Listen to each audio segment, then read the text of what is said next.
Seriously మీరు select అవ్వనప్పుడు మా కళ్ళల్లో కూడా నీళ్ళు వచ్చాయి. అంత దూరం వెళ్ళి అసలు ఆయన సోను నిగమ్ గారి కళ్ళల్లో కూడా నీళ్ళు వచ్చాయి.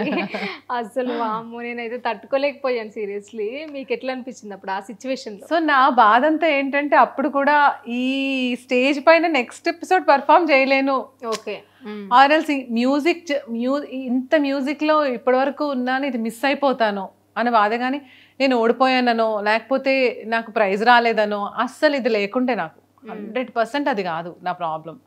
ఈ మ్యూజికల్ జర్నీ ఇక్కడతో ఎండ్ అయిపోతుంది, నేను రేపు పొద్దున్న నుంచి నేను ఇక్కడ పాడలేను అనే బాధే తప్ప వేరే నేను హై ఎక్స్పెక్టేషన్స్ పెట్టుకోలే అసలు. ఫస్ట్ ఆఫ్ ఆల్ నేను అంత దూరం వెళ్తానని కూడా నేను అనుకోలేదు first of all. But then people used to give an expectation నువ్వు టాప్ 3లో ఉండాల్సిన దానివి అని అక్కడ ఉన్న టీం అంతా చెప్పేవాళ్ళు నాకు. మరి ఎందుకు మీకు అనిపించింది ఇది మన ఫేక్ అని? ఫేక్ కాదు అని పక్కన పెడితే టీఆర్పీస్ కూడా ఇంపార్టెంట్ కదా వాళ్ళకి. It use to X factor is nothing but సింగింగ్తో పాటు సమ్ ఎక్స్ట్రా ఫ్యాక్టర్. ఓకే జనాల అటెన్షన్ గ్రాబ్ మైట్ బి, నేను ఓన్లీ సింగింగే చేశానేమో, I couldn't grab people's attention to get words might be. Okay అది కూడా అయి ఉండొచ్చు. నేను చూసాను కింద మొత్తం this is not correct, this is fake అంటే మీ ఫ్యాన్స్ అంతా కూడా ఇది కరెక్ట్ కాదు అసలు, ఇది కావాలనే బికాస్ నాకంటే కొంచెం అంటే నేను అట్లా చెప్పకూడదు, చాలా మంది కంటే బెటర్గా పాడేదాన్ని నేను ముందు ఎలిమినేట్ అయిపోయా. ఓకే కొంచెం అట్లీస్ట్ కొంచెం బెటర్గా పాడే క్యాండిడేట్ని నేను. ఓకే అప్పుడు ఎలిమినేట్ అవ్వాల్సింది. అంటే టాలెంట్ పరంగా చూసుకుంటే I shouldn't have got eliminated. మనం వెళ్ళింది సింగింగ్ కోసం కదా, సో టాలెంట్ పరంగా చూసుకుంటే I shouldn't have got eliminated, but votes రాలేదు, ఎలిమినేట్ అయిపోయాను. ఇట్స్ ఓకే, అదొక మధుర జ్ఞాపకం. No regrets. అక్కడ వరకు వెళ్ళి అంత మంచి మెమరీస్ చేసుకుని అంత పెద్ద వాళ్ళు ఎదురుగుండా పాడటమే నా లైఫ్లో నేను అనుకోలేదు అది అసలు. నేను చెప్పాను కదా నేను వెళ్ళనంటే నన్ను ఫోర్స్ చేసి పంపించారు మా ఇంట్లో అని, నాకు వెళ్ళే ఉద్దేశం కూడా లేదు. But then my company Infosys, my parents, my friends, everybody supported me like anything.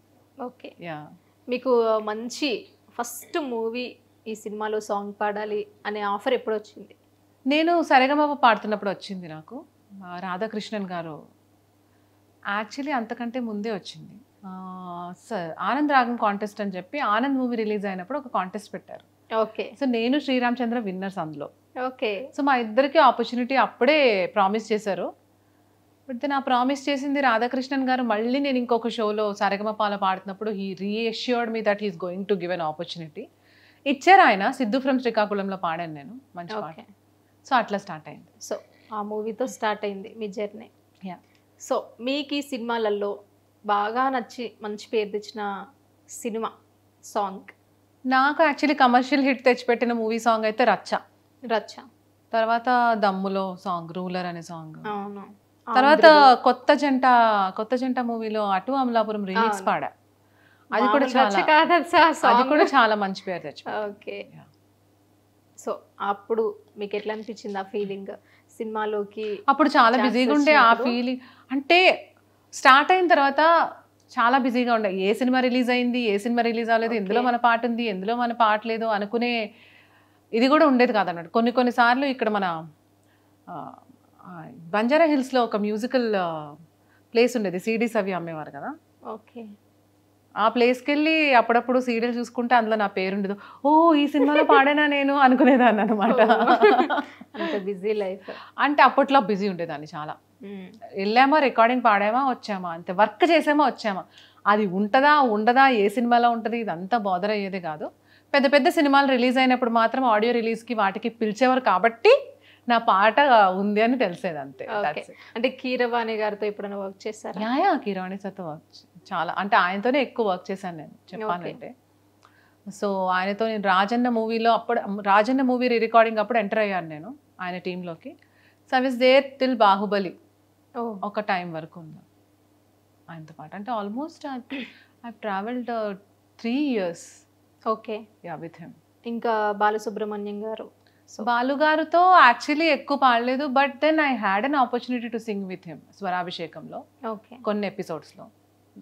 ఆయన చనిపోయారు అని తెలిసినప్పుడు, ఆయన చనిపోయారని తెలిసినప్పుడు పాడటానికే భయం వేసేది. ఎందుకంటే ఆయన స్వరాభిషేకంకి వెళ్ళినప్పుడే కదా ఆయన ఎఫెక్ట్ అయ్యారు కోవిడ్లో.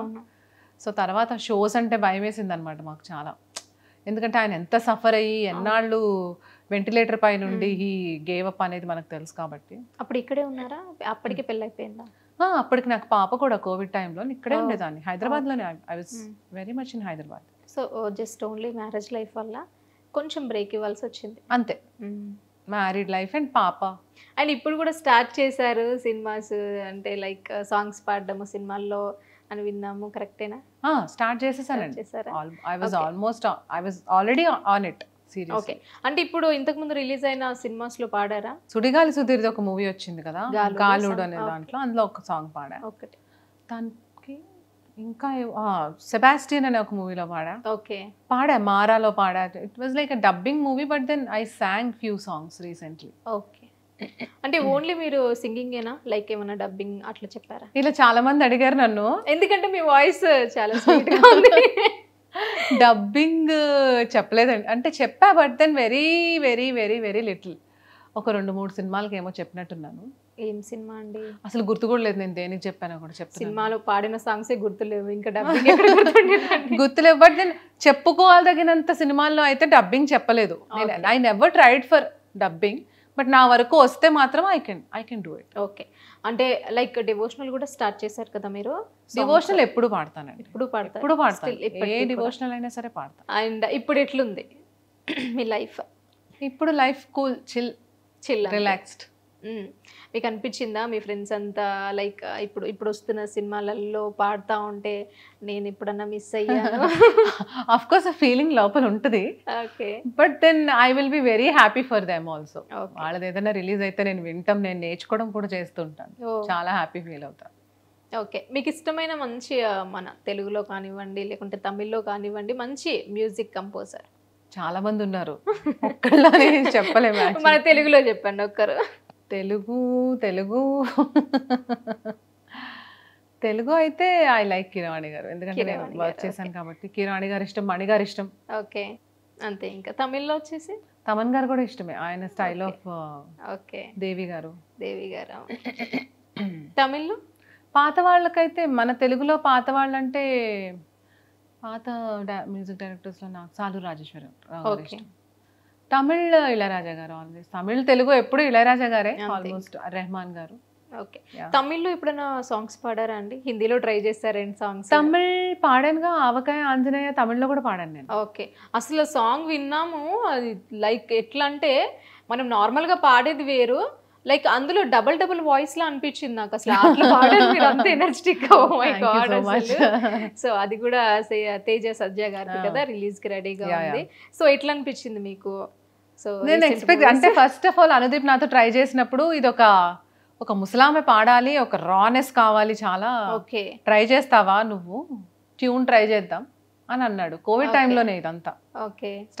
జస్ట్ ట్యూన్ పాడటం కోవిడ్ టైంలో స్టార్ట్ అయింది. కోవిడ్ అంతా అయ్యాక he started working on it. మేము కలిసి వర్క్ చేయటం, వేరే లాంగ్వేజెస్ రికార్డ్ చేయటం, అది బయటకి ఇప్పుడు రావటం జరిగింది. అప్పటి నుంచి స్ట్రగుల్ చేస్తే ఇప్పుడు వచ్చింది. స్ట్రగుల్ అని కాదు కానీ it was ready, song ready అయిపోయింది, but then they waited for the right time for it to get released. So మా కోసం ఒక్కసారి ఒక జస్ట్ 1 లైన్ పాట పాడగలుగుతారా? షూర్. Same song. ఆవకాయ ఆంజనేయ కథ మొదలెట్టినాడు చూడరయ్యా.